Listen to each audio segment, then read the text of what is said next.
You're live with Get Connected. Mike and John here. We got an awesome program later on. Do you want to find out where you came from? Well, have a look at these DNA kits. We've got the Ancestry folks on the line to talk about how they work and what kind of information you can get. And also, out of Ottawa as well, is Corel. Do you remember Corel, John? I do. Yes, and Word Perfect. Well, that's all part of the Corel universe. And we're going to be talking with the Corel folks and where they are at today. They're still going strong. I'm going to continue on our gift guides. We did some cool tech gift guides last week, and this time we want to look at some of the pet lovers out there. We've had a lot of talk about the different holiday gift guides for the tech people in your life. Well, what about the little animals, your little friends? Well, we want to talk about some of the pet tech that is available. To help us out, we've got a great guest. Her name is Nikita Ahmed. She is with PetSmart Canada. Thanks for joining us today, Nikita. Well, thank you for having me, Mike. I'm very excited to speak to you today. Yeah, I'm excited to go through some of these pet tech items. Are gifts for pets a big thing during holiday season? Yeah, they actually are. Pet gifts are very popular during the holiday season. Our stores are very busy with pet parents looking for the perfect gift for their fur babies, as well as to gift others, especially now with quarantine, actually, with pet ownership going up. We're expecting this season to be quite busy. So I guess it's a good thing to get them some gifts so they don't turn on you because you're just spending too much time with them. I'm kidding. Well, let's look. You actually provided some different techie pet items that I thought were pretty cool. Let's start with the Wise Pan pet camera. What does this thing do? So the Wise camera has actually been a popular item over the last few months. It lets you keep an eye on your fur baby no matter where you are. And it also provides you peace of mind, which I think is really important for everyone at this point. So how this works is the Wi-Fi camera actually connects to your device and it's viewable from anywhere, which is an awesome feature. And if you want to check on your pet during the night, it actually has night vision, which can work up to 30 feet. And then throughout the day, it has a two-way audio feature that lets you tell them when you miss them or when you want them to get off the furniture, anything like that. You can speak to your pet. I actually have this camera. Oh, you do? Yeah. And I bought it specifically to spy on my cat while I'm at the office. Does your cat have any privacy issues with that? Well, she waved them when she came into my house. But yeah, I do like the ability to talk to them through the microphone and speaker. It's a really neat feature. I don't think she has any clue where my voice is coming from. Yeah. But at least I think in my mind, I think it feels better that she at least can hear my voice, especially if I'm across, the world. Yeah. When we're traveling again. She's a cat. I don't think she cares where your voice is coming from. Probably. What I liked about this one though, is the price. Like, you'd think this would be hundreds of dollars, but it's coming in at $60, which isn't bad. Yep, exactly. A small price to pay to look over your pet. And the nice thing is you can actually use your phone remotely to pan and tilt it. Yes. And it works really well. And you can get almost not quite 360, but you can get pretty close. So I kind of put mine central in my living room and I can pan and see the whole space easily. Let's move on to the next one. This is something I think I need. I've got two little dogs and they drive me crazy. At how many times they want in and out of the backyard every day. So you've got Pet Safe electronic smart door pet door. So what makes this different than the other pet doors out there? Like my wife is concerned that other animals are going to come back in, like raccoons or what have you. So this smart door would actually be perfect for you then, because it actually gives your pet specifically the freedom to come in and out as they please. And how this works is the pet wears a smart key on their collar, which can be detected within 3 feet by a sensor. So this allows the smart door to only work for your pet when they pass through. And if you need to, you can lock it manually to keep your pets inside when you need them to be. So at nighttime, when everyone's sleeping, you can basically lock it so nothing can get in or out. Exactly. But there's nothing stopping your dog from bringing in his friendly neighborhood raccoon with him. Oh. Yeah. Well, chased? No, the door would shut, so you wouldn't have that raccoon coming in with him.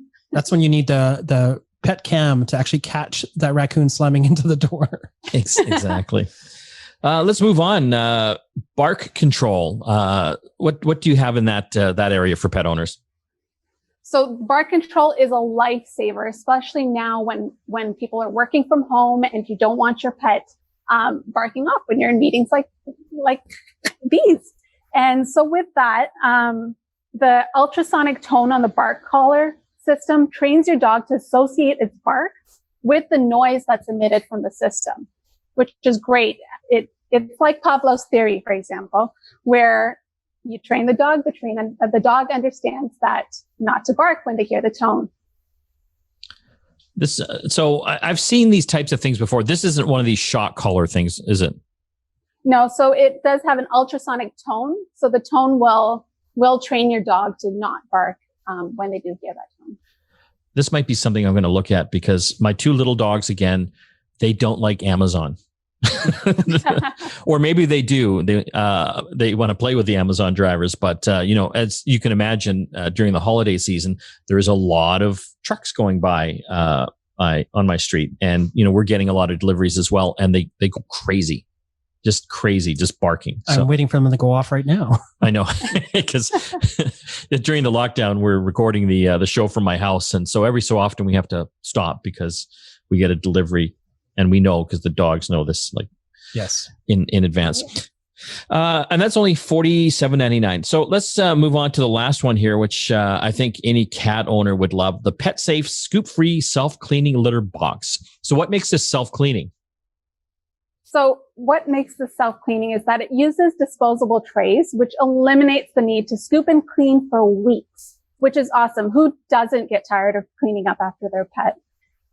So what the litter box does is it uses crystal litter, which provides unbeatable odor control by absorbing and dehydrating the waste. So not only will this litter box keep clean, but it will also have your house smelling fresh, and it will keep the house clean through its low tracking litter since it doesn't stick to paws, which is perfect. Sorry, how long does this last? A few weeks. Wow.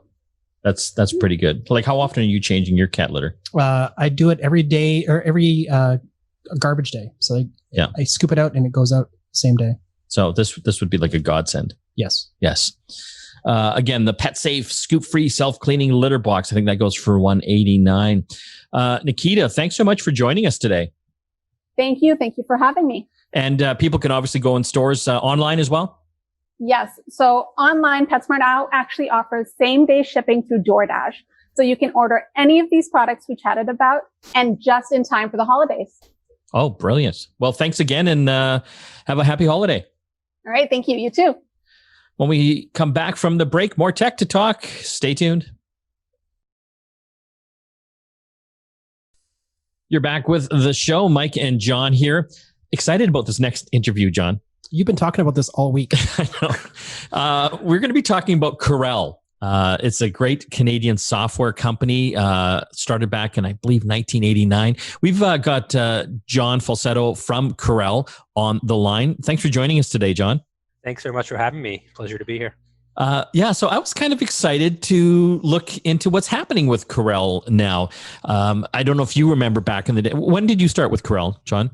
2006. 2006. So back in the 90s, I used to work in a computer retail store out west here in Vancouver called Doppler Computers. And one of the things that we sold a ton of was Corel Draw. And at the time, it was such a big program, and it came with thousands of clip art images as well, which was kind of unheard of at the time. And it was on CDs.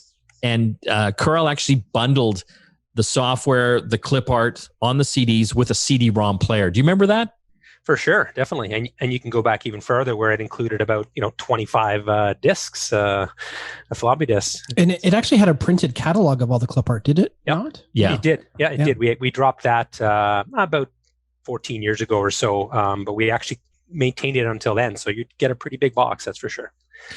But yeah, for me, it was amazing because I self-taught myself how to design and, do desktop publishing with it, because it was pretty easy to pick up and actually start getting into. And with the clip art at the time, you could get like race cars and people, any type of image you could think of. It was probably on that clip art disc. So it was amazing. But let's fast forward to today, John, and where are we with Corel now? Like, what are some of the different software properties that you guys have? Yeah, we're definitely not, not your father's Corel anymore. That's for sure. We've grown a lot as a company. A lot of mergers and acquisitions over the years. Corel Draw still is probably the most recognized brand. The flagship brand. I'm certainly a bit biased here at Corel, but WordPerfect is another brand that people are very familiar with. It's been around for a long time. Corel acquired WordPerfect in 1996, and it actually still does quite well with certain, government and legal professions. But over the last few years, we acquired Parallels a couple of years back. Very well known, obviously, for virtualization to run Windows on a Mac, and it actually goes beyond that. We acquired a company called Mind Manager from MindJet, so it's all about capturing visualization information for teams. WinZip, another brand that people are obviously probably familiar with over the years, and it's not just about compression; it's about security and other things. And we have a whole host of other brands in Corel as well. I mean, whether it's Corel Painter or PaintShop Pro or ClearSlide, we're a really, really broad portfolio of products now here at Corel. Well, talking about Corel Draw again, and just for the listeners, this is a really powerful, but I found pretty simple program to get into and start using. Kind of everything from design to desktop publishing and layout. I mean, obviously, through the 90s and you get into the 2000s, a lot of competition obviously got into the market, but yet Corel still remains. Like, what do you owe that to? Yeah, we withstood the test of time for sure. I mean, there was a time many years ago when it was just the go-to name for design. I mean, other vendors have come into play as well. But I would say one of the things you've said about it being pretty easy to get into, pretty easy to learn and use, and that's been one of our mantras really over time. Make no mistake about it, it's a professional product. But we pride ourselves on the ability to get into the application for the first time, use the learning materials, figure out what you're doing, use the clip art and other elements that we provide, and kind of get your way around there pretty quickly. And so we've maintained a pretty strong base and a pretty strong global base because of factors like that, as well as being robust, powerful, working well with many different outputs, taking many different file formats in. I mean, those are kind of go-to things that have helped us withstand the test of time. I think one of my first uses for Corel Draw back in the day was because it was one of the only packages out there that could do vector graphics at the time. Mm-hmm. And at the time, I had this weird side of my desk job that I was doing at a big corporation, and I was actually making signage using a vinyl cutter. So like when Mike got hired at that company, I would be the guy that would make the little nameplate for him. But I think what you were saying though, like a lot of people got into it early days because it was one of the few that were available. It was pretty low cost, it was bundled with a lot of stuff, but also it's that familiarity that people have. And so like Mike, he always talks about using Corel Draw, and everybody else is using one of your competitors. And they make fun of me, John. And I just tell them to shut up. Good for you. Good for you. But the wonderful thing is, I can use it, but I can import all their files. I can export to, what they're using as well. And I just love that because I find it so much easier to get into. And I just love that I keep finding new things I can do that just kind of take my design to the next level. And of course, there's tutorials for those of us that might watch one or two of those. Yes. Exactly. And it's of course we have to evolve. I mean the product's been around since 1989. Like any other piece of software, you have to continue to bring new things to the table. And so while we still offer those core elements that attracted people at the beginning, we have to look forward as well, especially in our new normal, whether it's collaboration tools or using AI, embracing, we relaunched on the Mac for the first time in over 15 years last year in 2019. So we try to be platform specific again. And now we're looking at web. Like you have to balance those core elements with, the evolving needs of users. Well, one interesting thing I found as well, you do have like a monthly subscription version of it, but you can also buy it outright, which isn't always the case with a lot of competitors out there now. Exactly. And that's actually one of the other core things that has appealed to our users over the years. We first started introducing subscription as an option in 2012. But we also continue to offer a perpetual version, like you said. So it's about choice. We want our users to feel that we're not forcing them into a path, because some people are happy to subscribe. They're happy to, essentially rent the product. But you know what? Some people want to buy the product. They want to own the product. They don't want to have to keep paying annually or monthly to continue to be able to use it. So we try and we try and cater to all the different needs of the user base. We're talking with John Falsetto. He is with Corel. They're a Canadian software company that's been around since the 80s, literally. That's a lifetime. Makers of the popular Corel Draw back in the day, still going strong now. Let's talk about WordPerfect quickly. Like, how does WordPerfect stay relevant now? I mean, there's some big players out there. Microsoft, obviously, with Office. How do you stay relevant and competitive against such a behemoth like that? Right. It's quite interesting. WordPerfect is a really interesting story for us because it has, also in its own right withstood the test of time. And I think in the case of WordPerfect, we really established ourselves years ago in the legal space, in some different government spaces, and in certain types of organizations, there's this more of a resistance to change and more of a clinging to familiarity. So the strength of WordPerfect has really been continuing to serve those industries pretty well, those verticals well. And then also we have a home and student version, which does quite well as well, because you got people out there who want a low cost alternative. It is a very powerful application. And so it gives them the opportunity to meet their needs. But you're right, there are behemoths out there, and we just focus on our strengths, focus on the industries that we do well in. And here we are in 2020, and WordPerfect is still going strong. And WordPerfect can import and export to all of the other formats as well in the word processing space. So it should kind of be a moot point, I think, these days too. Mm-hmm. Mm-hmm. Exactly. So what is the strategy for Corel then, like long term? It was interesting because when I looked into you guys again, obviously I knew that you had Corel Draw and WordPerfect, but I'd forgotten that you had purchased Parallels that allows you to run like for example Windows on a Mac, and you also own WinZip, I believe. That's right. Yeah, no, that's right. And in fact, one of the more recent pieces of news on Parallels is not just running it on the Mac, but actually the ability to, we just released the ability to run Parallels desktop on Chromebook Enterprise. So we're now taking it to that massive platform. Obviously, there's so it's that same principle of being able to run Windows applications, but now on Chromebook. So yeah, it's quite remarkable how in terms of the acquisitions, as I said earlier, that we've done over the years. And for Corel, we're really looking at things like knowledge workers. I mean, there's so many people out there that have so many different needs, and we want to be able to offer something to many different industries, but with this core kind of knowledge worker kind of concept. So of course we still serve students and consumers with many of our products, but we're taking a really close look at just at the business side, the enterprise side, and of course again nowadays with remote working and learning and collaboration being keywords, we're really looking at offering new functionality in our applications and some of our applications that really cater to those needs. Because even when this pandemic is said and done, I think we all know it, we're not going back to exactly as we were before. It'll be somewhere in between, right?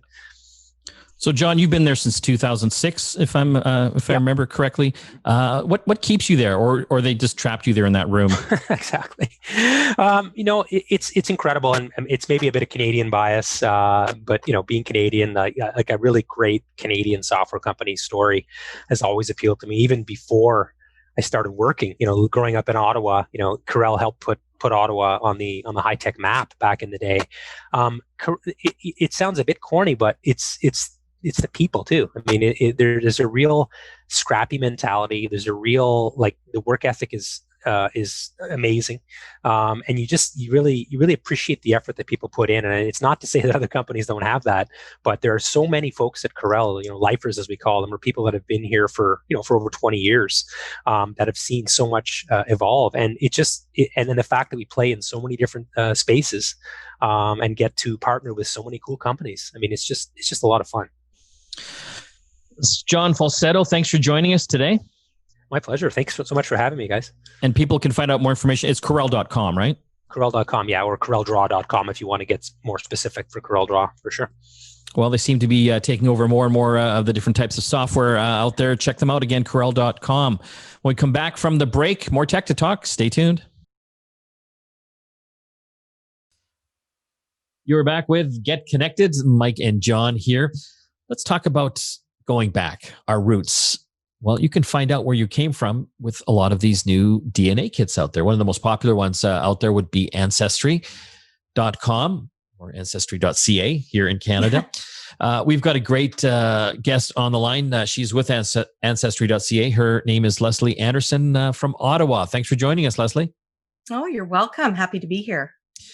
Wanted to get you on the line because I think this is a great gift idea for any family member. We gifted it to my parents last year. They love it. So this is essentially a kit you can buy and you give it a bit of your DNA. We'll get into what that entails. Not painful, trust me. And you send it in and it basically will tell you where your ancestors came from. And if you want, even match you up with potential relatives.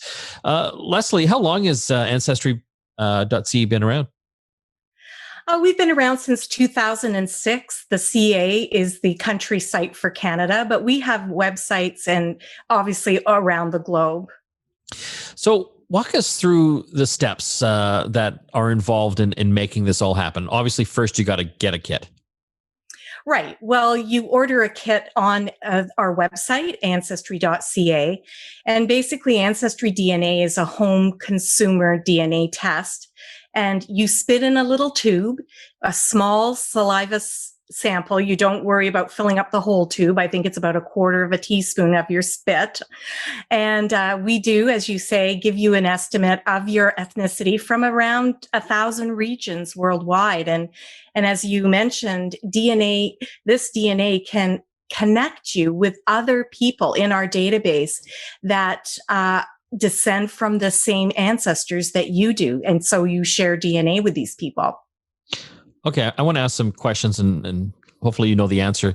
How do you know where people come from? Like, where did you get that original information? Right. Well, we have controlled groups. We have a reference panel when we first started with DNA. And so they had deep roots in the different regions from around the world. And so the ethnicity estimate side of our DNA test is based on those and then other people's DNA tests that we have modified the results that you see based on the improvements that we make to our DNA algorithms. So I think that's one of the key points here is the more people that participate in these types of studies, the better the data will be. Exactly. And right now it's over 18 million people. So we have a lot of reference now. Okay, I got distracted there for a moment. So you spit in the tube and then you mail the tube in, right? That's right. We provide you with an envelope that's or a little box actually that's postage paid. So you just pop it into the mailbox, and then in about, depending on if there's a sale on or what timing it is, but usually within 6 to 8 weeks, you will get your results back online. So we will keep you informed, and you can also go up to the DNA tab on our site to watch the progress of that DNA test when it's arrived at the lab and whether it's being processed and when it's coming out. But we will email you. So once that's done, people have to log into the website and they'll get a message that it's finished. Yeah, that's right. Or you can just check it yourself. And so let's talk about some of the information that people will get. So once it's all done and you get that notification that it's ready to go, you can check it out. Like, what can people find out about themselves?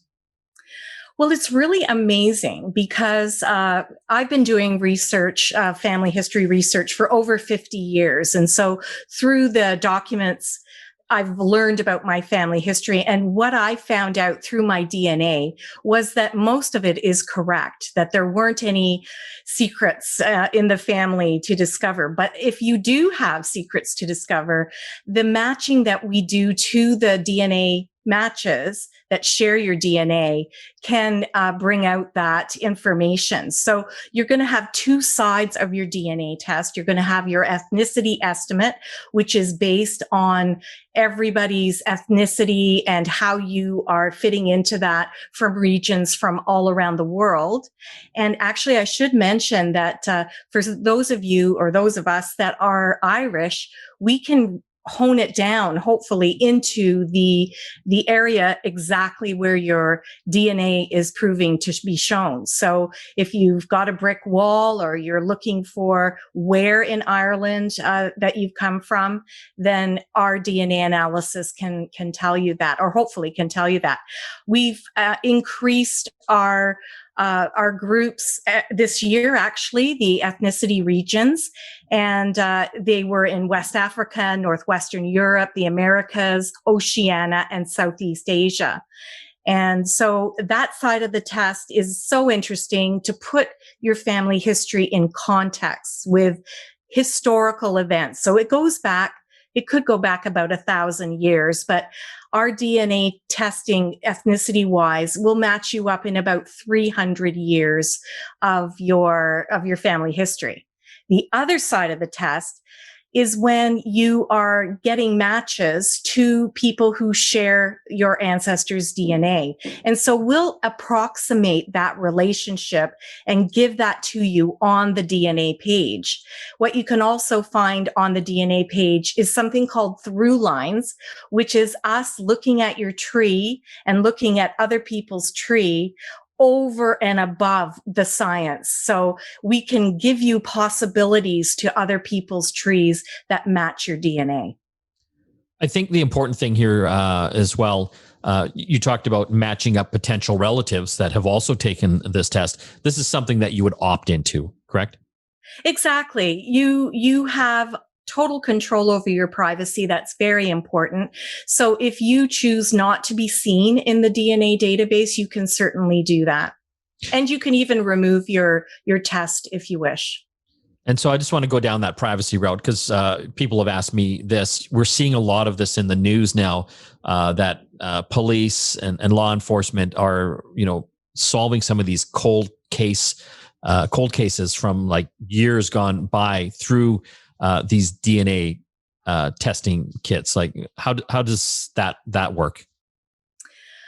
Well, you're right. I think that there's many different uses now for DNA, and I just want to mention that surprises and these things are found through the historical documents as well. But what is really a boon for these cold cases is that, as I mentioned, you're going to match somebody that shares a DNA relative going back 300 years.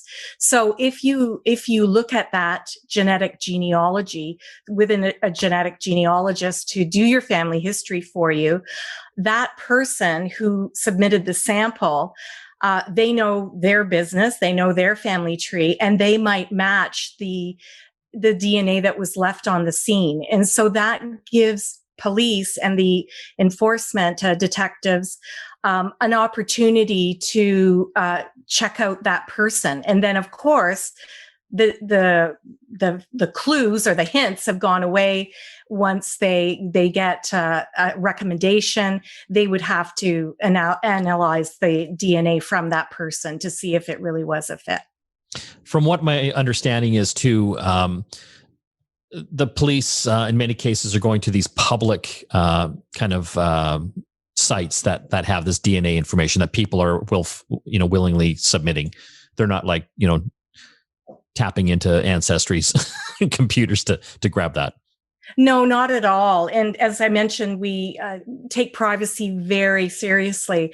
And so we do not allow anybody to come into our database that isn't a member and hasn't provided a DNA sample. So we will cooperate with a law enforcement only with a valid process, a valid legal process. It's been a wonderful experience for my parents. Again, they love seeing where they, came from an ethnic standpoint. They're Scandinavian, they're Danish. So it was interesting to see all the different regions that, they were made up of. But also, they opted into that match system as well. And it was just exciting to see all the potential relatives. And it was amazing that, the system there could break it down by like first cousin and, third and fourth cousin, which I thought was cool. Well, I did exactly. If those are relationship estimates based on the amount of DNA that you share, and those estimates are very, if you're very closely related, are going to tell you that you're a parent and a child or a sibling to each other. Beyond that, it can mean a number of relationships. So it's very important for you to do your family history, see what their family history is, and make that connection exactly what the relationship is. Well, I did mine a couple of years ago now, and I still get emails from Ancestry every time it makes a match, which I presume is when somebody in my family tree joins up and sort of solidifies that connection or that branch. Are they calling you asking for money? Not yet. Well, Lesley, I want to get you to hang on the line because I want to talk next about your subscription service that gives people access to all kinds of historical ancestry records to help them research their, family tree. When we come back from the break, we'll talk more with Lesley Anderson from Ancestry.ca. Back after this. Okay, here we go. You're back with Get Connected. We're talking all about family trees. We've got a great guest on from Ancestry.ca. Her name is Lesley Anderson. Thanks for joining us again, Lesley. You're welcome. So we talked about getting your DNA tested and finding out where you've come from. But you also have this really cool subscription service that allows people to research literally millions of people in the past to see if they're somehow related. Exactly. It really works in tandem with the Ancestry DNA test or as a standalone experience where you can build your family tree and search through billions of digital historical records worldwide. And we've partnered with archives and government agencies in order to digitize these records that we use to build and find the stories in the family tree. And that is available and indexed for the majority of them and available on Ancestry. It really is amazing because I got a chance to try it out. And I have a really unique last name. It's Agerbo. It's Danish and it's a family name. So typically anyone that has got that last name is somehow related to us. And it was amazing. We were able to dig up like crazy shipping records of Giuseppe Agerbo. Doesn't sound very Danish, who I guess was on the ship that went all around the world. And it was just amazing to get down to that level of detail.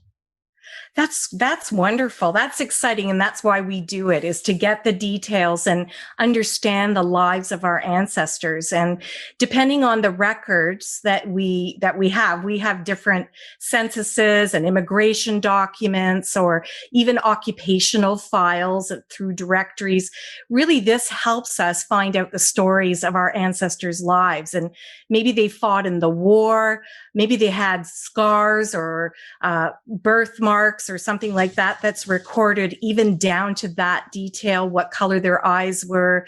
You can find out how they migrated to Canada and where they were born. Sorry, just one moment. I've got barky dogs in the studio. Oh, my dogs are upstairs. Just a moment here. Sorry. Still rolling. Okay. And how often are these I guess records updated? It seems like you're continually offering new ones. Oh, definitely. We have the page, our first page, which is our homepage on the Ancestry website. You can go and look at that, and anything that has been added or updated will show on that for all of the countries and the documents from around the world. Let's just quickly talk about pricing. So how much do the DNA kits go for? The DNA kits are actually on sale right now for Christmas, and it's available for $89. And you just go up to Ancestry.ca and you can order a couple of kits from there. And what about the subscription service for the folks that have already done it?